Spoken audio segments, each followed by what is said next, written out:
அனைவருக்கும் வணக்கம். இன்றைக்கி இந்த அறிவோம் ஆன்மீகம் என்ற ஜோதிட சேனலில் நாம் யோகங்களை பற்றி பார்த்துட்ருக்கோம். அதில் இன்றைக்கி நாம் பார்க்க போகிற யோகம் என்ன அப்படின்னு பார்த்தோம் அப்படின்னா, கால சர்ப யோகம் அப்படின்ற யோகத்தை பற்றி நம்ம இன்றைக்கி பார்க்கலாம். சரிங்களா? இந்த கால சர்ப யோகம் அப்படின்றது பார்த்தோம் அப்படின்னா, இது நவகிரகங்களை நிழல் கிரகங்கள் என்று சொல்லக்கூடிய ராகு மற்றும் கேதுவினால் ஏற்படக்கூடிய ஒரு கிரகம், ஒரு யோகம் கூட நம்ம சொல்லலாம். அதே மாதிரி இது காலசர்ப தோஷம்னு வர சொல்லுவாங்க. ஃபஸ்ட்டு இது ரெண்டுத்துக்கும் உள்ள வித்தியாசம் என்ன அப்படின்றத தெரிஞ்சுப்போம். அதுக்கப்புறம் இது எப்படி, இந்த யோகம் எப்படி செயல்படும் அதுவும் தெரிஞ்சுப்போம். சரிங்களா? அதே மாதிரி அதாவது இந்த ராகு மற்றும் கேது ரெண்டுமே பார்த்திங்கன்னா நிழல் கிரகங்கள் சொல்லும். அதே போல் இந்த ராகுக்கு பார்த்திங்கன்னா வாயில் விஷம் கிடையாது. கேது பகவானுக்கு வாலில் விஷம் கிடையாது. சரிங்களா? ஸோ அப்போது இந்த ராகு மேலேயும் முன்னாடி ராகுவும் பின்னாடி கேது பகவான் இருக்கச்சே இடைப்பட்ட இதில் கிரகங்கள் இருந்துச்சு அப்படின்னா இதுதான் கால சர்ப யோகம் அப்படின்னு நம்ம சொல்லலாம். சரிங்களா? அதே கேதுவை முன்னிலைப்படுத்தி ராகு பகவான் பின்னிலையில் இருந்தார் அப்படின்னா, அதுக்கு இடைப்பட்ட காலத்தில் இருக்க கிரகங்கள் இருந்துச்சு அப்படின்னா இதுதான் தோஷம் அப்படின்றது ஃபஸ்ட்டு நம்ம தெரிஞ்சுக்கணும். சரிங்களா? ஸோ இந்த யோகம் அப்படின்றத பற்றி நம்ம இன்றைக்கி பார்க்க போகிறோம். ஸோ அதனால் அதை பற்றி நம்ம இன்றைக்கி இந்த பதிவில் பார்க்கலாம். சரிங்களா? அதே மாதிரி இந்த யோகம் அப்படி இருக்க பெற்றவர்கள் எப்படி இருப்பாங்க அப்படின்னா, ஒரு நல்ல நிலை, உயரிய நிலைப்படுவாங்க. நல்ல செல்வங்கள் எல்லாமே ஒரு கிடைக்கும் கூட நம்ம சொல்லலாம். அசாத்திய துணிச்சல், தைரியம், தன்னம்பிக்கை, வார்த்தைகள் சில டக்கு டக்குன்னு விடுவாங்க.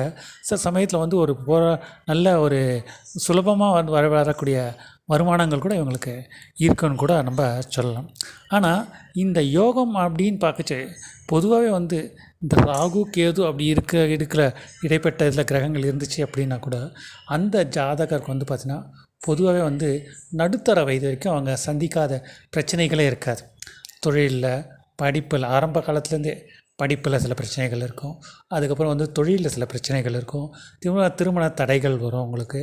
அது எந்த ஒரு இதுலேயும் எங்கே அதாவது நின்னா குற்றம், உட்கார்ந்தா குற்றம்னு நம்ம சொல்லுவோம் இல்லைங்களா? ஸோ அது மாதிரி இவர்கள் பார்த்திங்கன்னா ஆரம்ப காலகட்டத்திலேருந்து ஒரு நடுத்தர வயது வரைக்கும், ஒரு 32 வயது வரைக்கும் வச்சுக்கோங்களேன், 32, 35 வயது வரைக்கும். ஸோ அந்த இது வரைக்கும் இவங்க சந்திக்காத போராட்டங்களே இருக்காது. அது வரைக்கும் இவர்கள் வாழ்க்கை ஒரு போராட்டம் நிறைந்த வாழ்க்கையில் இருக்கும். பிரச்சனைகள் இன்றைக்குமே ஒரு பிரச்சனைகள், ஏதாவது சவால்கள், சந்தர்ப்பங்கள், விரக்தி நிலை, தோல்வி, இது மாதிரி கஷ்டங்கள், இப்படியே பல தடைகள், இப்படி பல விஷயங்களை இவங்க சந்திச்சிருப்பாங்க. ஆனால் இந்த அதுக்கப்புறம் பார்த்திங்க அப்படின்னா இவங்க லைஃப் ஸ்டைலை டோட்டலாகவே மாறிடணும்னு கூட நம்ம சொல்லலாம்.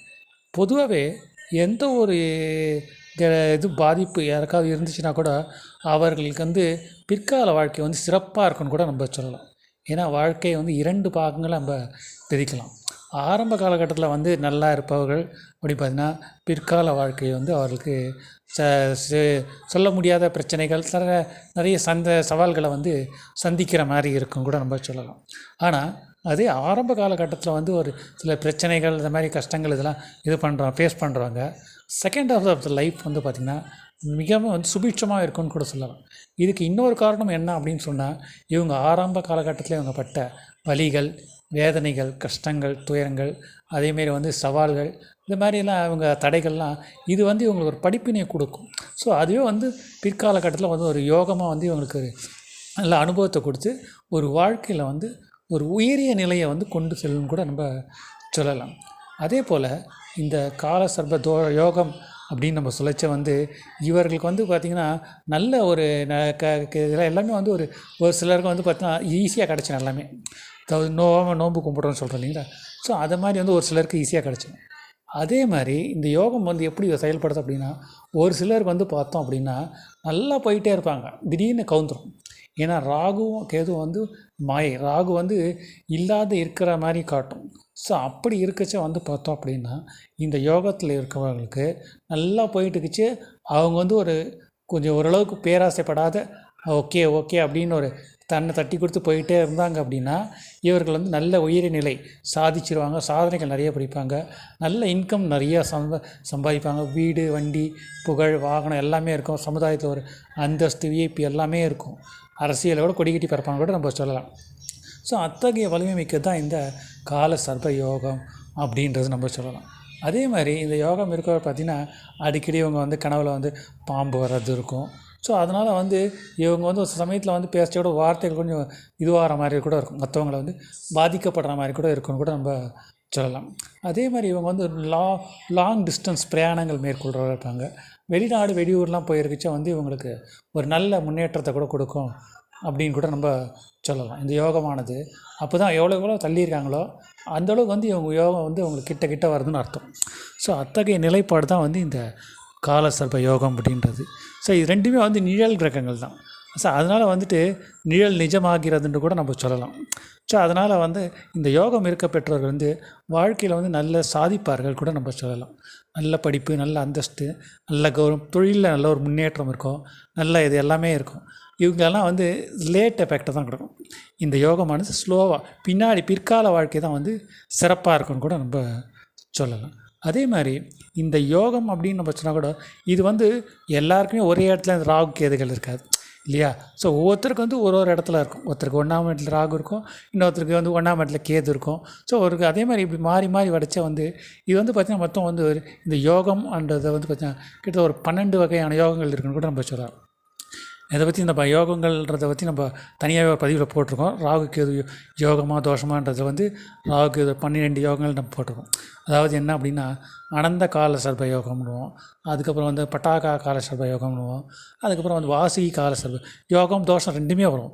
இது இருக்கும் நிலையை பொறுத்து தான் வந்து அது ஒருத்தருக்கு வந்து ஒரு யோகமாக செயல்படுமா இல்லை வந்து அது பாதகமாக செயல்படுமான்றது அந்த ராகு கேதுகள் இருக்கும் நிலையை பொறுத்து இருக்குது அந்த இடத்துல.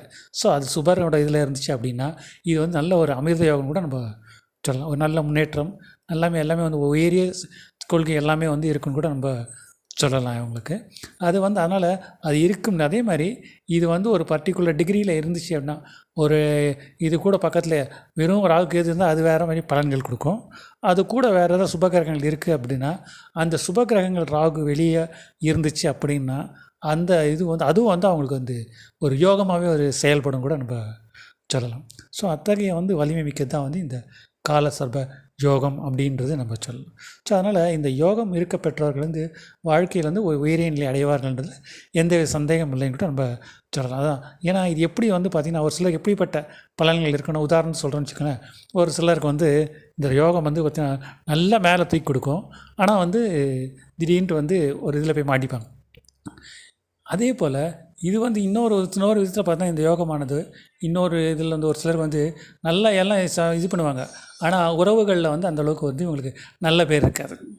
ஸோ அதனால் வந்து பிரச்சனைகள், அதாவது இந்த அது மாதிரி தான் இந்த யோகமானது செயல்படும்னு சொல்லலாம். பொதுவாகவே ஏதாவது ஒரு விஷயத்தை நம்ம அடையணும் அப்படின்னா ஏதாவது ஒன்று வந்து நம்ம இழக்கணும், இல்லை ஒன்று தியாகம் செய்யணும். அப்போ தான் வந்து நம்மளோட இதை வந்து குறிக்கோளையே வந்து ஈட்ட முடியும் இல்லையா? ஸோ அப்படி பார்க்கச்சே இந்த யோகம் இருக்குதுன்னு நம்ம நினச்சா கூட இந்த யோகத்தினால பல விளைவுகள் நம்ம சந்திக்க வேண்டியதும் இருக்கும் கூட நம்ம சொல்லலாம். ஸோ இந்த யோகம் இருக்க பெற்றவர்கள் வந்து பார்த்திங்கன்னா இவங்களை பொறுத்தவரைக்கும் தனிநபரை பொறுத்தவரைக்கும் அது வந்து நல்ல முன்னேற்றம் எல்லாமே கொடுக்குன்னு கூட நம்ம சொல்லலாம். நல்லா போயிடுவாங்க எல்லாமே. ஆனால் இது வந்து உறவுகள்லையோ நண்பர்களையோ சில பிரச்சனைகளை வந்து இவங்க சந்திக்க வேண்டியது இருக்கும். பேச்சினால் இது பண்ணுவாங்க, இல்லை அப்படின்னா வந்து தொழில் செய்யச்சா வந்து அவங்களால இவங்க ஏமாந்துருவாங்க. ஏன்னா வார்த்தை ஜாலத்தில் இவங்க ஏமாந்துருவாங்க. அப்படி இல்லைனா அவங்களுக்கு ஏதாவது உதவி செய்ய போய் இவங்க போய் மாட்டிப்பாங்க. ஸோ இது மாதிரி வந்து ஒரு சில பிரச்சனைகளும் வந்து இந்த யோகத்தில் இருக்குன்னு கூட நம்ம சொல்லலாம். ஸோ அதனால் இந்த யோகம் அப்படின்றது இந்த காலசர்ப யோகம் அப்படின்றது ராகுக்கு இது மெயினாக டிபெண்ட் பண்ணி தான் இந்த இருக்குதுன்னு கூட நம்ம சொல்லலாம். ஸோ அதுக்குள்ளே இருக்க கிரகங்களை அமைப்பை பொறுத்தியும் வந்து இந்த யோகமானது இருக்குதுன்னு கூட நம்ம சொல்லலாம். ஸோ அந்த இதுக்குள்ளே கிரகங்கள் இல்லை அப்படின்னா கூட இது வந்து ஒரு நடுநிலை தான். அந்த யோகம் வந்து அந்தளவுக்கு செயல்படாது, அதுவும் நம்ம தெரிஞ்சுக்கணும். அதே மாதிரி இந்த யோகம் இருக்குதுன்னு நம்ம நினச்சோன்னா கூட அதில் வந்து பாபர்களான செவ்வாய் பார்வையோ இல்லை சனி பகவானின் பார்வை பட்டுது அப்படின்னா, இல்லை தேய்பிரை சந்திரனோட பார்வை பட்டுது அப்படின்னா இது வந்து யோகமாகவே செயல்படாது. மாறுபட்ட பலன், எதிர்மறை பலன்களை தான் இந்த யோகம் இந்த இந்த இதுவானது கொடுக்கும்னு கூட நம்ம சொல்லலாம். ஸோ அதனால் இந்த ராகு கேதுவை பேஸ் பண்ணி வந்த இந்த காலசர்ப யோகம் அப்படின்றது அது இருக்கும் நிலை எந்த இடத்துல இருக்கோ அதுக்கேற்ற மாதிரி அந்த யோகமானது செயல்படும் அப்படின்னு நம்ம சொல்லலாம். ஸோ ஒன்றுலேயே இருக்குது அப்படின்னா அவர் அந்த ஜாதகரை பொறுத்தவரைக்கும் தனித்துவத்தில் நல்லா முன்னிலையாட்டு ஒரு முன்னிலைப்படுத்துவார். எல்லாராலையும் முன்னிலை பேர் எல்லாமே இயற்கையாக இருக்குன்னு கூட நம்ம சொல்லலாம். ரெண்டில் இருக்குது அப்படின்னா இவர் வார்த்தையில் நிறைய பொய் சொல்கிற மாதிரி இருக்கும். ஸோ அதில் ஏமாற்றி பழைக்கிற சில இதில் இருக்கும். மற்றவங்களுக்கு குடும்பத்தில் ஒரு முன்னேற்றம் நினைப்பார், ஆனால் குடும்பத்தாரால் இவருக்கு நன்மைகள் இருக்காதுக்கு நம்ம சொல்லலாம். அதே மாதிரி ஒரு இடத்துல அது இருக்கிற இடத்த பொறுத்து இந்த யோகமானது யோகமாகவும் செயல்படும், அதே சமயத்தில் இது ஒரு சில சமயத்தில் பாதகமாகவும் செயல்படும்ன்றத ஃபஸ்ட்டு நம்ம தெரிஞ்சுக்கணும். அதனால் இது இருக்குது, அதனால் இதை பற்றி ஒரு யோகம்தான் அப்படின்னு நம்ம நினச்சிட்டும் இருக்காமல் நம்மளுடைய முயற்சிகள் நம்மளுடைய செயல்களை நம்ம என்றைக்கும் ஒரு நேர்மையான நிலையில் இருக்கும் பொழுது எந்த ஒரு இதை கிரகமாக இருந்தாலும் அது யோகத்தையே தான் நம்மளுக்கு கொடுக்கும்னு கூட நம்ம சொல்லலாம். ஏன்னா பொதுவாகவே சொல்லுவாங்க மந்திரங்கால் மதி முக்கால் அப்படின்றது. ஸோ நம்மளுடைய செயல்கள், நம்மளுடைய எண்ணங்கள், நம்மளுடைய வெளிப்பாடுகள், நம்மளோட குணங்களை முன்னிலைப்படுத்திய அது ஒரு எந்த ஒரு செயற்கையானதும் அது யோகமாக செயல்படுறதோ இல்லை அது தோஷமாக செயல்படுறதோ அது நம்ம கையில் தாங்க இருக்குது. கிரகங்கள் நம்ம ஜாதகத்தில் இருந்தாலும் ஓகேங்களா, நம்மளுடைய நம்மளுடைய குணாதிசயங்கள், நம்முடைய செயல்பாடுகள், நம்மளுடைய எண்ணங்கள், நம்மளுடைய முயற்சிகளின் வெளிப்பாடே இந்த யோகமோ இல்லை அது தோஷமோ அப்படின்றது அமையும் அப்படின்றதுல எந்தவித சந்தேகம் இல்லை அப்படின்னு நம்ம சொல்லலாம். சரிங்களா, இதோட இந்த பதிவு முடியுது. மீண்டும் ஒரு நல்ல பதிவில் உங்களை நான் சந்திக்கிறேன்.